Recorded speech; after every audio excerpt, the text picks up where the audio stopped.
This AskReddit user asks, which children's movie is actually sad, disturbing?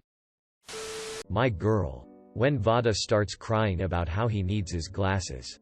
It gets me every time. I was literally grounded from watching my girl become. I would cry every time I heard, "Where's his glasses? He can't see without his glasses." I watched it with my 9-year-old son 2 weeks ago and we both shared a couple tears. That scene always got me. But I never truly understood it until my daughter died. We wanted her to wear a certain sleeveless dress that she had worn several times that year. She always wore a long-sleeved shirt under it because it was winter and the dress was itchy. Her funeral was on a hot week in mid-May. I didn't want her to wear the long-sleeved shirt because she would have been too hot. But I didn't want her to wear only the itchy dress. I had to go and buy her a new short-sleeved undershirt so she wouldn't be itchy or too hot. That was my glasses moment. I'm so sorry for your loss. What a caring and thoughtful thing to do. I'm sure you were an excellent mom, Dad. The brave little toaster. Didn't the AC kill itself in that one? And there was also a song about depressed cars talking about how their life is meaningless and their primes are behind them. Kirby, the vacuum cleaner, also suffered a major mental breakdown at one point, and almost killed himself by chewing up his own cord. Looking back, everything about that movie was dark as FK from an adult perspective. Also, what about that horribly sad scene of the flower seeing its reflection in the toaster? Thinking it had found one of his kind and falling in love. Only to wilt and die with all his petals falling off when toaster went away. Cry. God. The nostalgia. My siblings and I absolutely loved that movie growing up, and watched it again and again. BLAAAANKIEEE MAAAASSTERRRR. Dumbo when they separate him from his mom, and Bambi when his mom is shot. My parents had to take us home because we were so traumatized. Thanks, Walt Disney. Especially the scene where Dumbo's mom rocks and comforts a crying Dumbo with her trunk through the bars of her cage after she was locked up. Brother Bear. A young man's brother is killed by a bear defending her cub. Distraught and angry, he hunts the bear down and kills it in revenge. Shortly after, the young man is magically transformed into a bear. He meets a cub looking for his mom, and begrudgingly escorts him to a river where many bears meet up every year, hoping to find the cub's mom. Come to find out, the bear he killed in revenge was the mom. In the end, he meets his brother's spirit and decides to stay as a bear to protect the young cub. I loved that movie as a child. I also loved it as a child. The soundtrack was awesome AF and the message gave me hope. That scene where he tells Coda that he was the one who killed his mother, and Coda just runs away and climbs the tree crying while Kenai is frantically searching for him screaming that he is sorry, broke me. Dude. Then Phil Collins had to come in with that heart-wrenching song. FK. I can't even watch that scene now without crying. A Little Princess. It was hard to watch as a kid, especially when she heard the news about her dad and the way she was treated.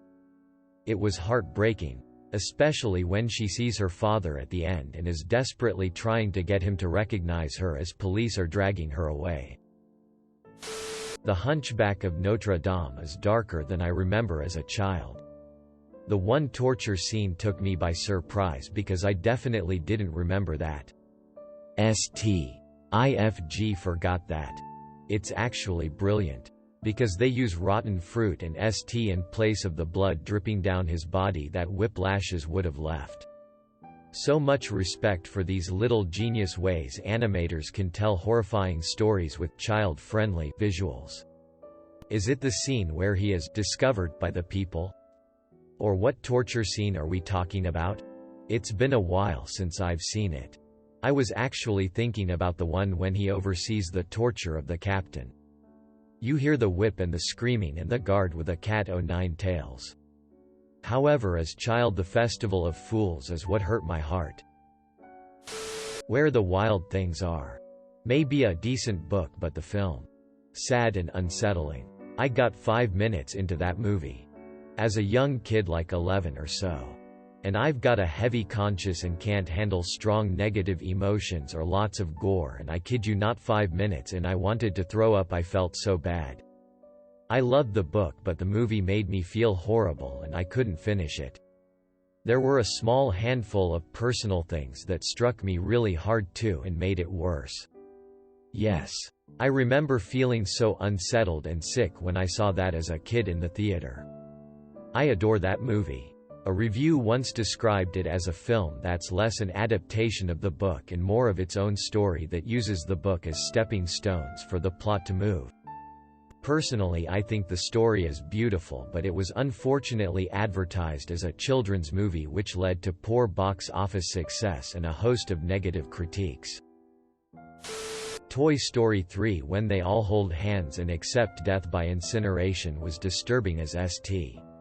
Oh my god, have you seen the video of the guys who pranked their mom with an edit they made where the movie ends with the toys being incinerated? Hilarious. Link. For everyone that wants to see it. I haven't laughed so hard in days. The Secret of NIMH was FG terrifying when I was little. But I also loved it. All Don Bluth cartoons are terrifying but great. Many of Don Bluth's films. Really. All Dogs Go to Heaven. The first Land Before Time movie is a lot darker and sadder than the sequels that followed. That scene, where he thinks he sees her but it's just his shadow and the narrator says, "Then Littlefoot knew for certain he was alone," is so FG brutal for a kid's movie, and that was just a little bit into the movie. And when he met Rooter, telling him that it wasn't neither his or his mother's fault that she died. It broke me. Link. But the good thing about this movie is that it taught 3 things. Racism has no point. Death is a part of life, and if you trust your heart, it'll lead you in the right direction. Rooter is such a good moment. Grumpy old guy who settles down and gives compassionate words as soon as he figures out the reality of the child's situation. I wish more adults were like Rooter. Bridge to Therabisha is the saddest children's movie I've ever seen. Imagine being a little 3rd, 4th grader reading the book, thinking it's one of the best books you've ever read. And then you get destroyed in a matter of pages. First book I ever cried over. I thought it was part of the Narnia series, chronologically set between The Silver Chair and The Last Battle? When I discovered it in 5th grade, I was like, nothing in this makes sense, but let's keep reading it in case it becomes cool, and then it doesn't. FK The Rope. The me who left the theater bawling his eyes out wasn't the same me who entered it before. The Little Prince, Netflix movie that will give you plenty of feels for the day. That movie. Wow. I know it's a kid's movie, but it's still one of my favorites. I'd almost forgotten about it, so thanks for mentioning it. How about the old Rudolph the Red-Nosed Reindeer from the 60s? Watching it as an adult, I am shocked how mean Santa is. And Rudolph's parents are pretty terrible too. Santa tell Donner he should be ashamed of himself for having a child with a birth defect. Yeah, what kind of FDUPST is that? And then he comes sucking up to Rudolph to lead his sleigh in the fog at the end. Rudolph should have led them all right into a mountainside before flying away. At least it had a positive portrayal of gay elf dentistry. The original, animated Charlotte's Web. FK that song the spider sings right before she dies and leaves Wilbur all alone. Still makes me tear up. My dad has cried twice in his life. When his mom died. And at the end of Charlotte's Web. You can imagine why the latter one happened. Ladder. Maybe she fell off a ladder. Okay, but does anyone remember Madeline? Lost in Paris? Because I sure as HL do, and it scared the ST out of me. I vividly remember sitting on a plastic slide in my local Blockbuster Video while my mom shopped for a movie while it played. It basically goes like this. Our beloved little 8-year-old? Orphaned heroine Madeline is enjoying her life in Parisian boarding school when she receives a mysterious letter from a long-lost uncle who has just learned of her existence and wants to come take her to Vienna to live with him. So this guy shows up and woos all the children and the teacher with tales of his decadent life in an Austrian castle. And then he and Madeline are off. But they don't head to the train to go to Vienna. Oh no, they take the metro to a random scary ladies' shop on the outskirts of town where Madeline is sold into slavery in this ladies' literal underground textile sweatshop. Yup, she is then shoved into this lady's basement where she meets a bunch of other girls. And she is given a bunch of lace to hand-stitch in the dark. This lovely children's film features the scary lady cutting off children's hair for making mistakes in their work, throwing and locking Madeline in a dungeon, a girl nearly losing her eyesight due to the darkness of the basement and black lace she is constantly staring at, and plenty of hitting and starving of the children. It is finally resolved when Madeline's dog and her friend Pepito trace her back to the sweatshop and rescue her and the other enslaved little girls. But not before giving me and every child who watched it plenty of nightmare fuel and brand new reasons to be terrified of stranger and lace and basements. That ST scarred me for life, and it was so messed up I literally thought I hallucinated it. BC, who the FK thought that makes a good kids movie? TL. Doctor irreparably scarred by a kidnapping and child trafficking themed Madeline cartoon from 1999. Oh my god. My brain somehow managed to lock any memory of this movie in a deep dark vault, and reading this comment just brought everything back. The Prince of Egypt had two scenes that messed me up as a kid. Moses learning the Egyptians were feeding the babies to crocodiles. The death of the firstborns.